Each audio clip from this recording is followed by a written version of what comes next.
Kejaksaan Negeri Jembrana memusnahkan ribuan butir pil koplo, belasan gram narkotika, hingga sejumlah handphone.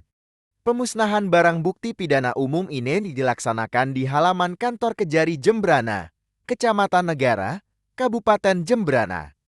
Pemusnahan dilakukan oleh jajaran Forkompinda yang berganti memasukkan barang bukti berupa pil koplo dan sabu-sabu yang sudah disita ke dalam blender berisi cairan campuran.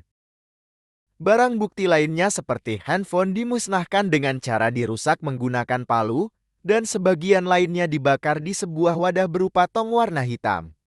Kepala Kejari Jembrana Salomina Mei Kesalyama mengatakan bahwa sejumlah barang bukti yang dimusnahkan diantaranya narkotika jenis sabu seberat 11,8 gram bruto, ganja seberat 1,9 gram bruto, 1.361 butir pil koplo, 17 unit handphone, 2 unit timbangan digital, serta barang bukti lainnya.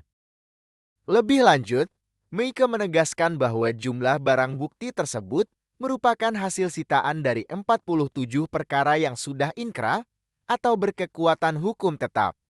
Ia menjelaskan bahwa hukuman yang diberikan oleh Kejaksaan Negeri Jembrana sudah cukup untuk memberikan efek jerah kepada para tersangka tindak pidana. Meike juga menyinggung mengenai kasus lainnya yang meningkat di Jembrana, yaitu pencurian ternak serta kasus kekerasan seksual.